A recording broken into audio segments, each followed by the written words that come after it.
Whether you have a skin interest, a skin query, a skin trauma, or skin disease, I warmly welcome you to Heal Thy Skin, a podcast brought to you by Dermalist Co. I'm Marni, dermal clinician, dermoscopist, and your podcast host. Skin is deeper than beauty, and our mission is to build the largest platform of specialised practitioners focused on skin health and skin empowerment. Join me each week where we go deep into the skin and beyond to hear stories and education from leading practitioners on a journey of skin health.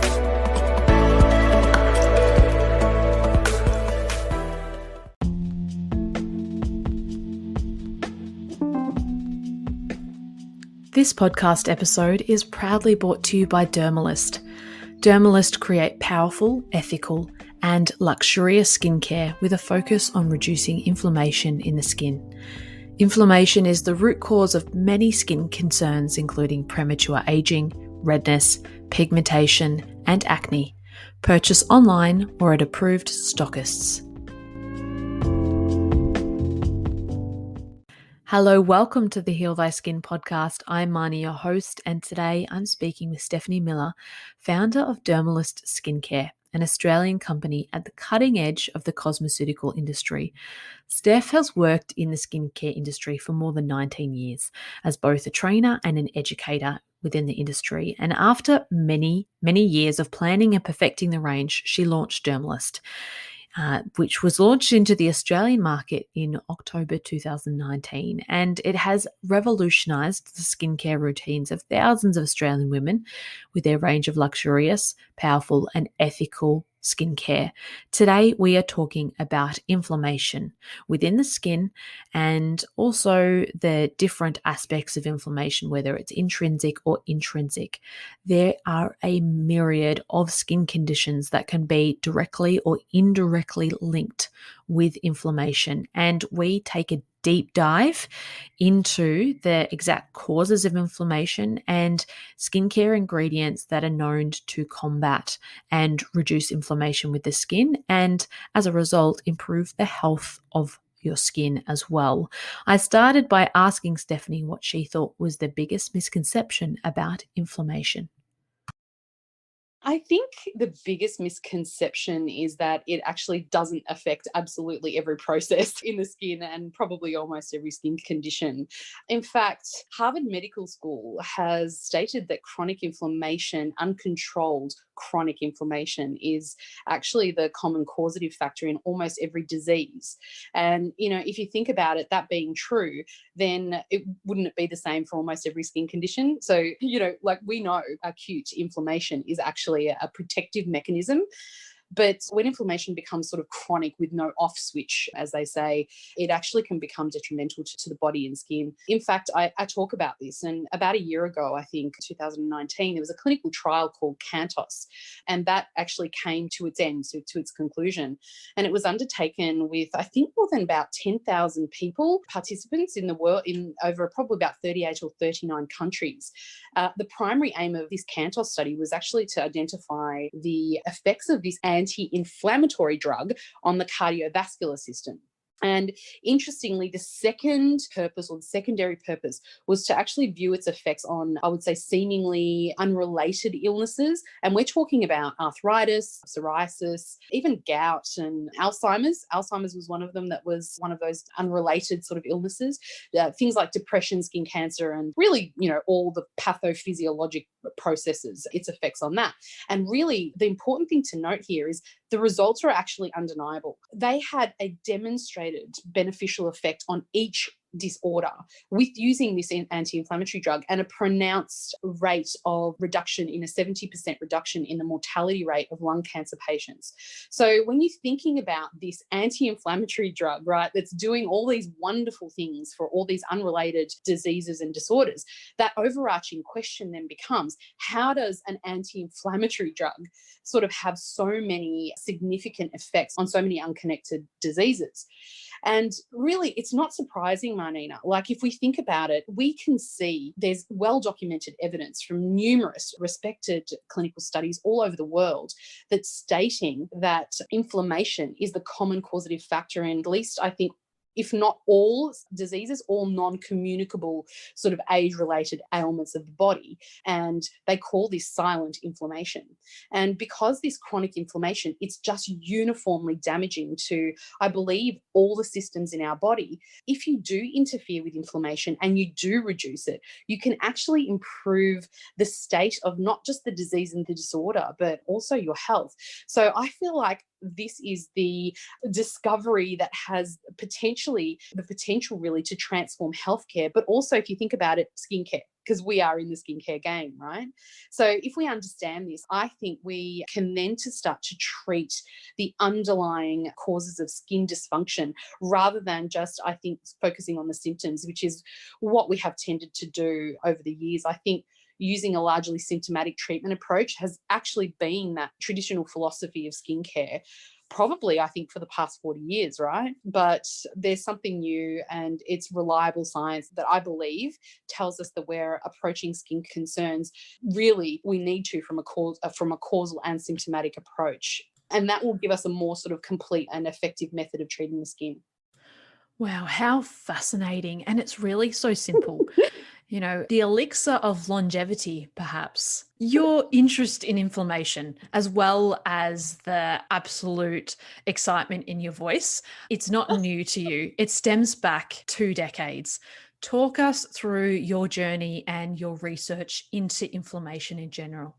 Oh, goodness. Well, sadly, very sadly, my father passed away from cancer when I was 18 years old. And my sister was about 12 at the time. And, when my sister was born, I thought my mum made her specifically for me. So I thought, it was a present for me when she came home with her. But I've been protective of her since she was born. But obviously, when, my father passing away had a very big impact on me, and I became even more protective of her because she was so young. I felt like she was almost my daughter. I'd take her to school, and, I had a car and things like that. But over the years, she really did become my best friend, and I love her so much. I love her to death. And so I was completely Marnina, beyond shattered for her when she was diagnosed with MS. And she was diagnosed at the age of around 21, but she started showing symptoms at about 16. So young. And she was incorrectly diagnosed, believe it or not. She went to the doctor and said, "Look, I have a numb face. I have all these symptoms. Do I have MS?" And he pretty much laughed at her and said, no, it's stress from school. So, cut to 21, and, she's in the hospital doing tests because they thought she had a brain tumor. So it was all very traumatic. But when she started treatment, she had very severe adverse effects to the medication. So she decided, she got Graves' disease from the medication, and she decided, look, I don't want to do this anymore. I don't want to be on medication. So, of course, at that point, I started going, okay, I was very concerned. I said, oh, look, I'm going to start researching other methods here of improving, I would say, her overall health. If I couldn't improve the MS, I thought at least I can make her really super healthy so she can deal with it. And that's when I really discovered the link between autoimmune diseases and inflammation. So again, 20 years ago. And then I discovered, moreover, the deeply damaging effect chronic, uncontrolled inflammation in the body.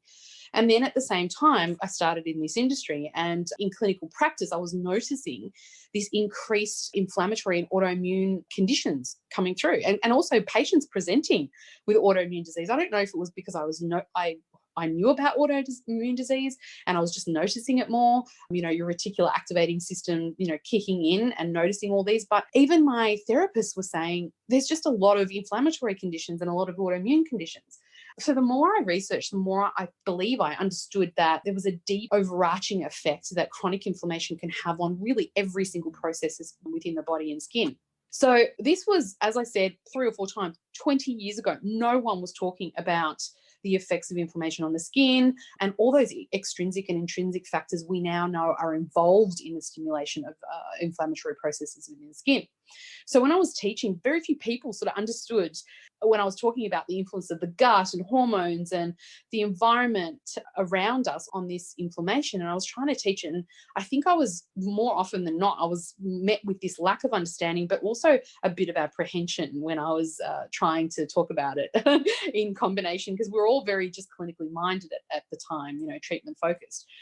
So I think the biggest reassurance now, I'd say, is that so many people are now understanding this connection. It's becoming so much easier to explain and really, moreover, implement change. Because as we know, people can then start to know the knowledge, but by the time the knowledge is known, accepted, and then the implementation of change does take quite a while. But I can see that people are really now ready to accept and also add in anti-inflammatory practices into their treatment approach and their lifestyle as well. And yeah, I suppose, that's where my research and knowledge began, I would say, through necessity and that deep desire to help my sister in any way I could, as well as my patients. Yeah, and you're so right. In clinical practice, we're so symptoms focused. It's always very Mm. diagnostic, it's Mm. always medicalizing things. And yes, we can treat the symptom, but often we either don't have the know how or there may not have been the research to understand actually why this is occurring and going Mm. right back to the seed of the problem and trying to combat it from that inflammatory perspective. Steph, what are some of the Mm. clinical signs of inflammation within the skin? Clinical signs. Okay, well, firstly, there's actually two types of inflammation. So there's acute inflammation and then there's chronic inflammation, right? So obviously, with acute inflammation, for example, as therapists in some treatments, can actually see clinical signs of inflammation, which would be erythema and edema. And in many cases, we actually know that we've reached our clinical endpoint at that stage. And this type of inflammation can actually be very beneficial because it stimulates healing processes within the skin.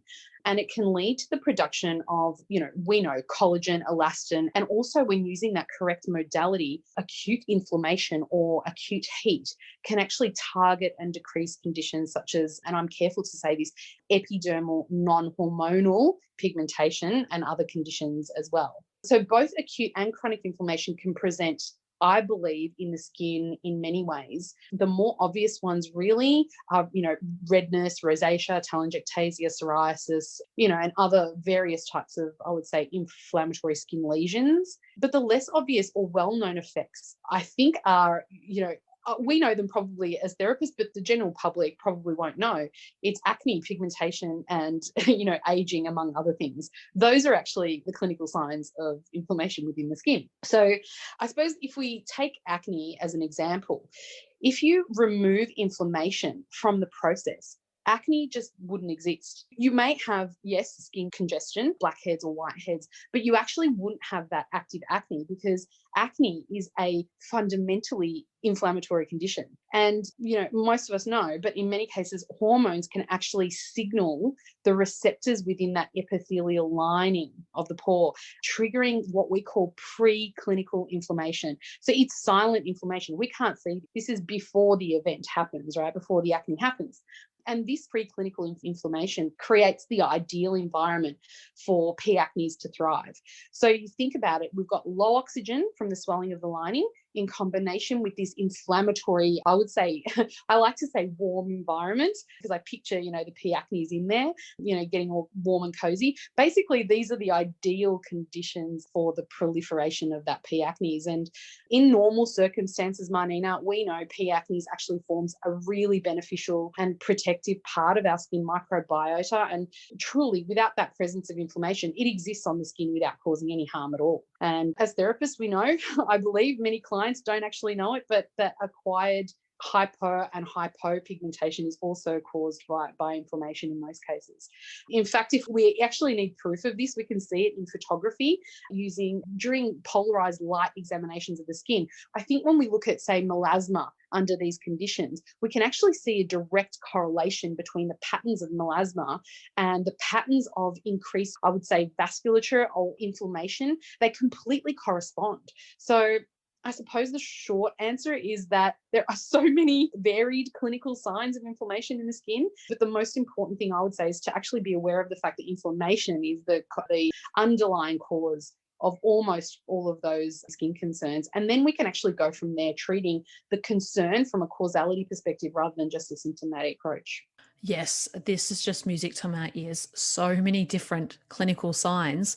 And as you mentioned, inflammation will be seen in so many different ways. It's not just in Mm. edema, it can be in increased vasculature, etc. So Yes. it's important to note that It doesn't all look the same, but we know that eventually, chronically, it can have similar effects. So we know some of the things that it looks Mm. like. What are the causes specifically for skin? What is the mechanism behind it? Oh, so honestly, there are actually several pathways to inflammation within the skin. So the pathways are really intrinsic and extrinsic. So I suppose let's look at the more relevant ones, which are the extrinsic factors. When you're looking at it, I thought to simplify the process, I think you're looking at actually two main external pathways that inflammation is actually introduced into the skin. The first one it's very commonly known. It's UVA, UVB, right, and IR radiation or heat. So that is being out in the sun or having some kind of direct heat. The second is actually, which is really part of the first, environmental factors. But we're talking about other environmental factors like smoking or indoor and outdoor pollutants. I think even toxins and chemicals, but also if you think about it, Marni, topically applied substances as well. So, that could include skincare and so forth. But you could also add in food and such, but I think we'll probably talk about food and so forth later on. But both these external factors lead to a thing called ROS. And most of us know ROS is reactive oxygen species, which we know leads to oxidative stress. Okay, so oxidative stress then causes DNA damage, protein damage, and also, some of us don't know, but lipid degradation. And that's very important to know. But then ROS also leads to the activation of what we call MAPK. So these are mitogen activated protein kinase. These actually lead to an induction of MMPs, right? So MMPs are a specific, and there's a lot of talk about them, but they're specific enzymes, matrix metalloproteinase enzymes. And, there's a lot of talk about them because, rightly so, because these enzymes actually break down the proteins that create collagen in the skin. And when you break this down, collagen, we know this obviously is going to lead to premature aging. And I would say furthermore, ROS actually leads to a thing called telomere attrition. And this is actually the shortening of the telomeres. And if you think about telomeres, people talk about telomeres, but what they actually are is protective caps, if you will, at the ends of our chromosomes. And these caps protect the chromosome from fraying and becoming damaged. And when they become damaged, this can actually really severely impact and limit the number of times that our cells can divide, right? Mitosis. So apart from the activation of ROS, which is one, environmental factors can actually activate AHR. Okay, so many of us have heard about ROS and AHR, and AHR is, aryl hydrocarbon receptor. And this is really interesting because the aryl hydrocarbon receptor directly affects the activation of melanogenesis. So this is a direct effect. It's not a causal down the pathway effect. This is directly activating melanogenesis, which obviously causes pigmentation. But then we come full circle because AHR also causes the induction of MMPs. So both ROS and AHR trigger off MMPs. So look, obviously there are so many other factors involved, but this is just a really basic snapshot of a small part, I believe, of what is occurring when it comes to, I would say, extrinsically triggered inflammation, and then the damage it can cause to our DNA and in turn our cellular function. So if you remember those two things, ROS and AHR, then you'll sort of know what those triggers are. And how they affect just so many things within our skin. Let's talk inflammation, which you've already talked about a little bit, but this was a term that was first spoken about in about 2000 in a study where they were looking at different types of aging and how inflammation plays such an important role in our aging process for not just our skin, but many bodily processes as well. Sure. What else do we know about it? And yeah. I love that you followed up with that question. Like that's it flows on so nicely because we actually can now, I suppose, delve into some of those intrinsic factors that I sort of ignored before that actually cause this sort of chronic uncontrolled inflammation within the body, but also the skin. So if you think about it, let's take it back. We're all born with some, with genetic predispositions. And that can, I believe, it can make us intrinsically, I would say, susceptible to producing chronic inflammation in the body. And many of those conditions, that some of them are, I would say, either hormonally driven or some are autoimmune related. And really our genes can and do, I believe in many cases determine the circumstances of our health, right?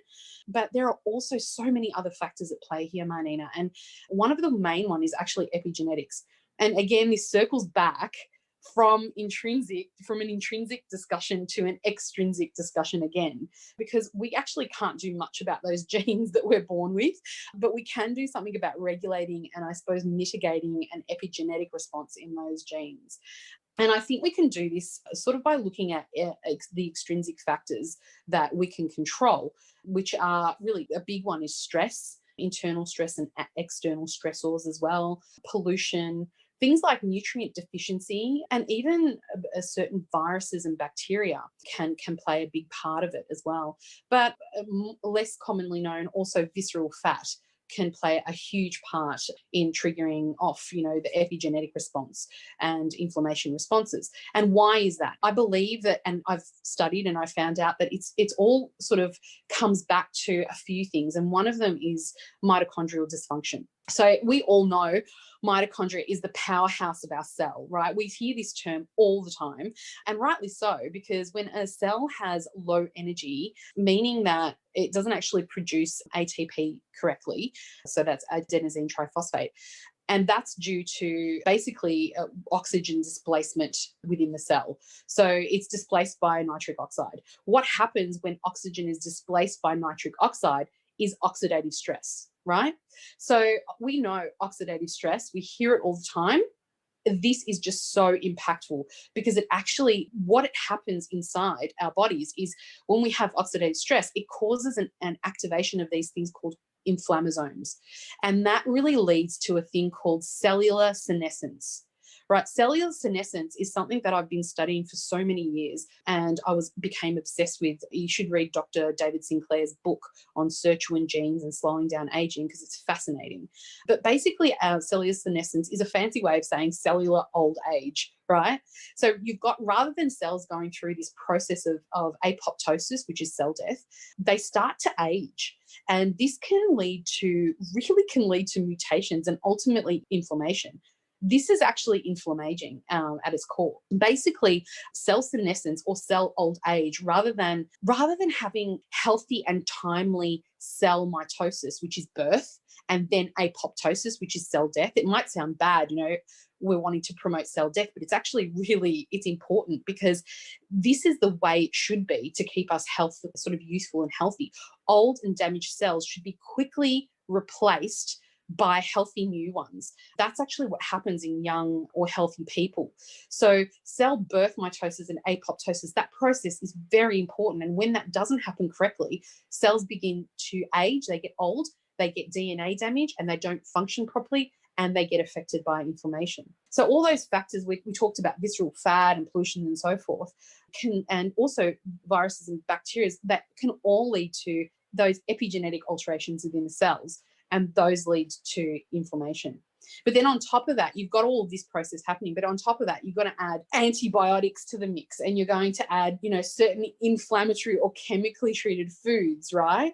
And then you can get changes in gut microbiome and permeability, and then again leads to inflammation. And you have so many factors such as really chronic infections. And right now, I think it's very timely with what's happening with COVID, because chronic infections can also have cause this inflammatory response. And intrinsic immune cell defects, I believe, along with this autoimmunity dysfunction, can lead to inflammation as well. So there are really many ways of interfering with inflammation, probably too many to go into today.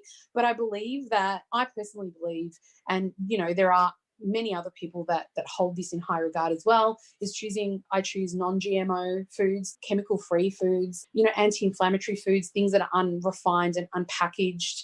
I believe that can play a huge part in affecting inflammation levels within the body, and also carefully selecting the topical substances you put on your skin, and I believe household chemicals as well, and also, checking out your environment and lifestyle. That's a huge factor for me.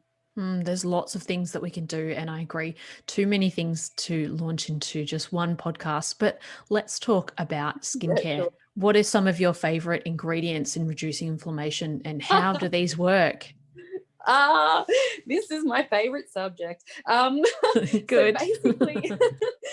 basically, there's so many anti-inflammatory ingredients, Marnina. Like, Of it's course. like a kid in a candy store. You can use them both topically, and you can also ingest them in the form of supplements. You would know that very well, in terms of supplementation. I think the point is that we need to be selecting the right ones to include in our skincare, if we're specifically talking about skincare, and that actually work in symbiosis with the other selected ingredients in the formulation, right? Because it's all about that symbiosis and having a balanced approach to formulation. And selecting ingredients that actually work on the correct affected inflammatory pathway as well. One of the overall, I would say, favorites of mine is a remarkable ingredient called Tephrosia purpurea seed extract. And this one is so outstanding because it actually has the capability of reducing cortisol levels in the skin by up to 70% within 2 hours of application, which is just mind-blowing. Wow. Right? And I suppose we all know cortisol is the predominant stress hormone, which causes inflammation in the body and the skin. So lowering this hormone in the skin, it significantly reduces the inflammation and skin stress, right? But another benefit of this just truly outstanding ingredient is it actually activates a natural calming peptide in the skin. And that, what it does is it gives your complexion this relaxed and radiant sort of, we call it holiday-like glow, that you can only really get, those photos that you take on holiday and you're like, why do I look so hot? Why do I look so good? Relaxed. Being Yeah. relaxed. Yes. It's the glow of relaxed skin and relaxed, and people want to keep treating, treat the skin concern, treat the symptoms, treat all of that. But what we don't understand is beautiful skin actually is relaxed skin. And that glow can only come from truly, I believe, healthy, happy, relaxed skin. So I think it's really important to remember also that dosing is extremely important because, we can talk about anti-inflammatories and so forth, but what we need to understand is that dosing plays a huge part in this because let's take vitamin C, for example. In the correct dose, yes, it's an incredible antioxidant. However, in large monotherapy, it can actually become a pro-oxidant.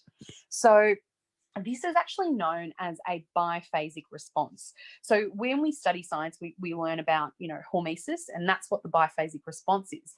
And that's when a large amount of a certain substance can actually cause inhibition or even destruction within a cell.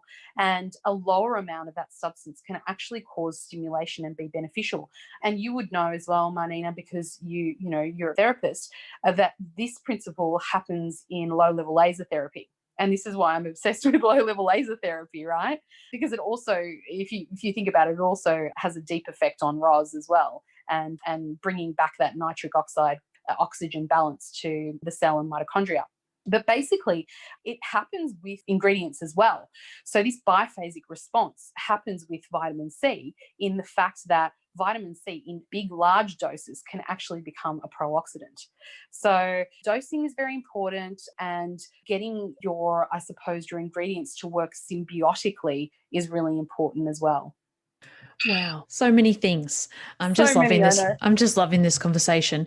I would like to talk a little bit about antioxidants. You mentioned ROS before, which is, we know, can be quite detrimental to the skin, and we know that antioxidants can help to combat and fight this. And we have covered antioxidants a little bit in the podcast before. However, I would really love to hear, what are antioxidants on, the lowest level, and what is a free radical? How does this actually work? If you can give us a visual image, that would be absolutely fantastic, because I think sometimes antioxidants, we know they're good, but they can still elude us because they're often not talked about what they actually do and how they fight free radicals. Sure. Look, the important thing to understand about antioxidants as well is that there's lots of studies right now saying that antioxidants in high doses, so that can be the vitamin C, that you need to be careful when using them. They're best used in a multi-therapy approach in low or correct doses in combination with each other. So when you combine a whole bunch of antioxidants together in lower doses or in more effective treatment doses, that's when they're the most effective, right? But actually what they do, I suppose, let's do a really simple overview. The process is really simple and complicated at the same time. The process of oxidative stress, because that's what it actually is, happens when an oxygen molecule, so if you picture this oxygen molecule, it actually splits, it can split into two single atoms, right? When that happens, you've actually got, as you I think mentioned before, you get unrepaired electrons, right? So these unrepaired electrons, these are the things that are known to be free radicals. So you've actually got these molecules floating around without an electron or impaired electrons, right? So these are free radicals. They become really unstable. When a molecule loses its electron, it becomes very, very energetic in looking to replace this lost electron, right? And whilst it's being energetic looking for this other electron, it actually is causing damage and injury to other cells. So what antioxidants do is they come in, and those antioxidant molecules, they actually don't become unstable if they lose an electron. So they happily donate their electrons to these unstable free radicals, right? So when an electron is then donated, the molecule returns to normal function. It stops being damaging and energetic because it's returned to its normal functional state. So it's really as simple and as complicated as that, really. But obviously, there's much more to the oxidative stress process than just the free radical component. When processes actually start to go wrong within the function of the cell, for example, the mitochondria starts to make, as we talked about before, more nitric oxides. And when it makes more nitric oxide, it competitively displaces that oxygen molecule and interferes with the ATP production.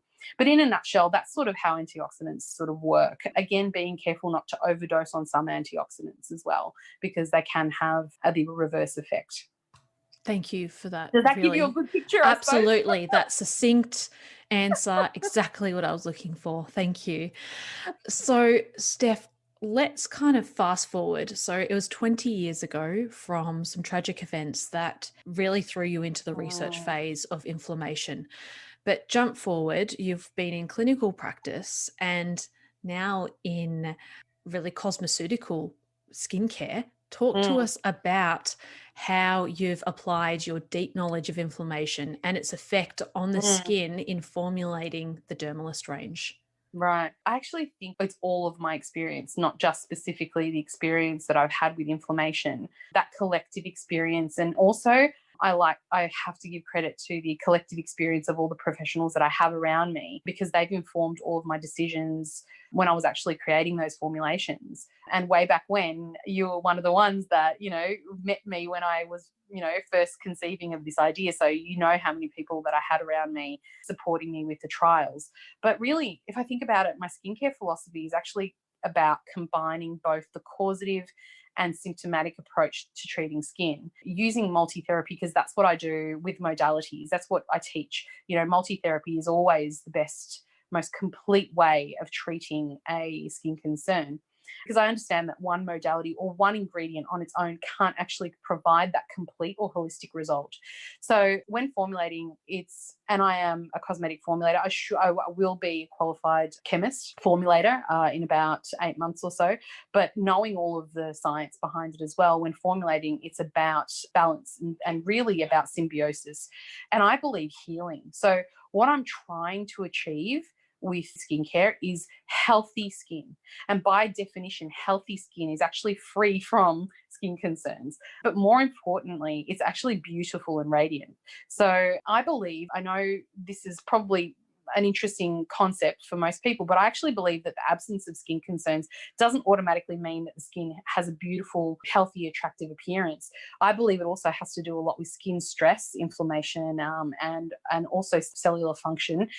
And as we talked about before, cellular senescence and communication, which is cellular old age. So when formulating, I had to choose the right types of anti-inflammatory ingredients. They need to be used in the correct doses. And it's actually quite difficult to formulate a true multifunctional product because there are so many different ingredients that need to work together in so many variables. It actually required many years of testing and trialing, not just getting the most scientifically, of course, reliable information and data available, but this testing and trialing, because you can't when you actually choose an ingredient and a manufacturer, obviously we source everything from the highest quality manufacturers, they tell you what side effects are and what the correlation is between that and other sort of ingredients and how you can use it. But really, when you combine so many ingredients together, it's hard to know what the effects are going to be without that you trialing it yourself and testing it for an extended period of time. And I believe that that balance and symbiosis and really the treating from a causal perspective is why we're seeing extraordinary results that are being sent through us every day and being reported by clients. I feel like it seems really complicated, but when you love what you do, and you know, Marnina, because you love what you do as well, everything is just so exciting when you do it. And the work that you put into it is completely worth it. And seeing those changes in people's skin and lives as a result, yeah, it just makes all those years of work and study, it just makes it completely worthwhile. Yeah, when you're seeing such incredible results for people that haven't used skincare really ever in their That's right. lives, and then to see these changes happen before your eyes when using quite just 3 products is really Mm. quite incredible. Actually, Sorry. I love that. I'm so sorry. I know I'm a chatterbox, but I love that you just said using the 3 products because, you know, it's hard to understand the concept of, having these 3 products. And obviously we are releasing more products in the future, but the reason we released 3 products initially is because we really wanted to push and hone in on that concept of multifunctionality and a condensed, concentrated range, and the fact that it is possible to concentrate skincare now using science. So, yes, we will be introducing other products to the range, but all the products that we introduce are all going to be multifunctional. In fact, we have a clinical only range coming out that's only going to be, all of our products are cosmeceuticals and should be treated as such because they are quite highly active, but we are going to be introducing a clinical version of our products very soon that can only be used by specific skin health professionals and can't be sold via, online or so forth at all. But, people, there is a misunderstanding that simple to use skincare is basic, and in this case, in some cases it is, but in this case it's not simple to use skincare. It's condensed skincare that is simple to use. So by no means does it mean that the results aren't dramatic and that we're not using powerful, really high amounts of active ingredients to treat the skin with very, very complicated and sophisticated formulas as well.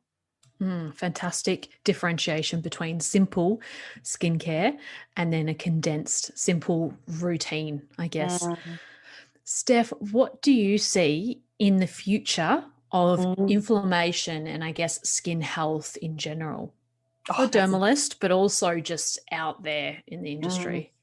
That's a beautiful question. I think that there's still a lot of change in the industry that needs to happen. And I believe in the next 5 to 10 years, we're going to see dramatic changes in the industry. Already, we've been out for 8 months just in skincare alone.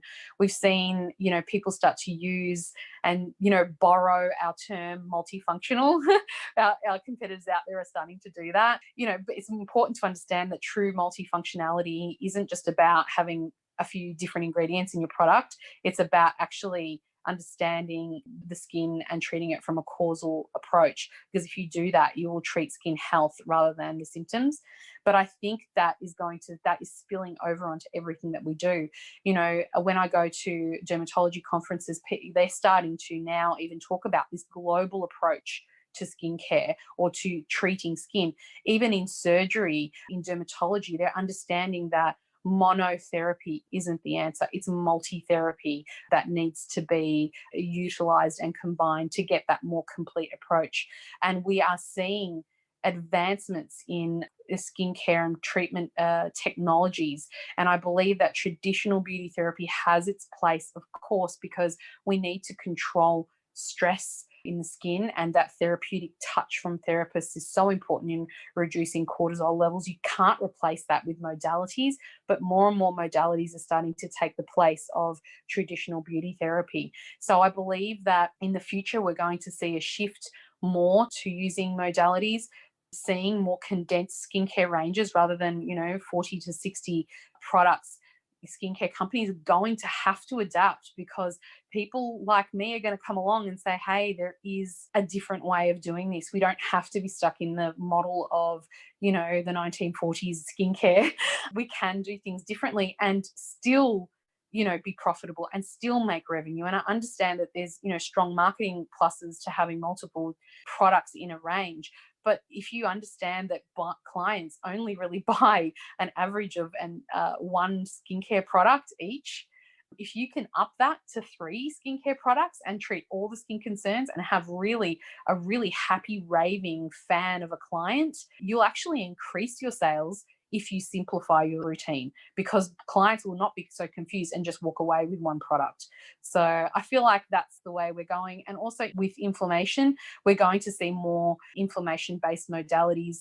There's science coming out there with regards to, there's so many studies regarding, how to live a long and healthy life and extend your lifespan healthily into your hundreds. And that's all by lowering inflammation levels. I think we're going to see a lot more low-level laser in the future as well. So stay tuned. Yes, so many exciting things on the horizon. Many things have been around for a while, but it's just really nice for it to have the spotlight shone on it, because I think as humans, we tend to overcomplicate things, and it's now time to go back to being more simple and having things that are really formulated in a scientific way with the clinical evidence, of course, but to not overcomplicate things. I think so. It's been so nice talking to you today. I could actually sit here and talk to you all day. You too, Steph. You too. Well, where can people find more about you, your life's work, and Dermalist? Go to dermalist.com to find out more about Dermalist. We've got Instagram Dermalist.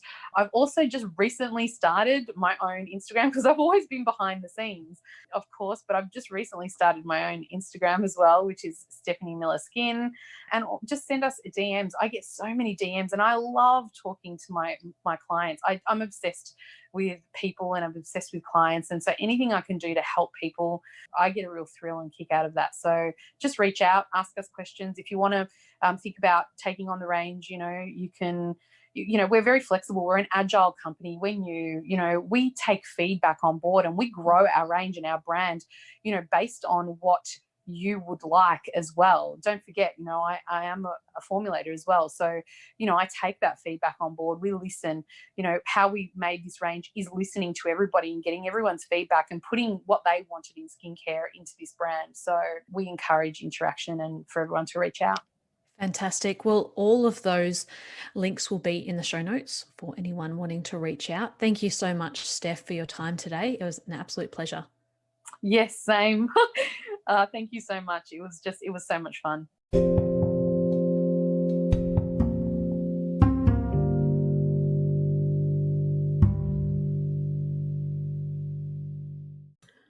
What a brilliant conversation. I absolutely love speaking with Steph, and everything she said was music to my ears, because she just explained the extreme complexity of inflammation within our skin and all the different effects that it has, and also the importance of getting to the root cause of a skin concern or a condition, rather than just treating the symptoms, which is often, well, it can be really important, of course, if something is really uncomfortable or painful or itchy. However, we must look deeper. We must look at what the cause is, and we must develop our understanding of skin and skin conditions to really get to this root cause of skin conditions, because we'll get much better results. If you loved listening to this episode, then I would absolutely appreciate if you would share it with someone that may be experiencing inflammation within their body, an inflammatory skin condition, or someone with a skin interest. Until next week, be skin powered.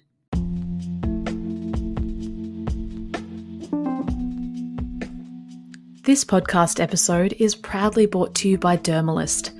Dermalist create powerful, ethical, and luxurious skincare with a focus on reducing inflammation in the skin.